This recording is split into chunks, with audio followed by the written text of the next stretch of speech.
неща, които биха казали тези зодии. Номер 1. Овен. Ти си мой, оставаш си мой. Да, може би малко звучи токсик, но овните са хора, които абсолютно пазят това, което обичат. С зъби и ногти. Така че те го казват в знак на любов, не в знак да задушат някой. Което според мен е много сладко. Номер 2. Близнаци. Не знам точно кое искам, така че по-добре ти избери. Не го правете.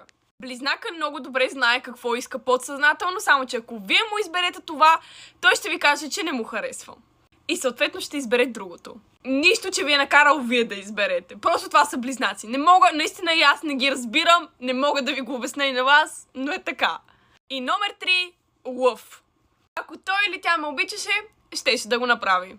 Лъвовете са с изключително високо его и силен характер, така че много трудно може да ви убедите в нещо друго. А вие харесате и поставите част 2.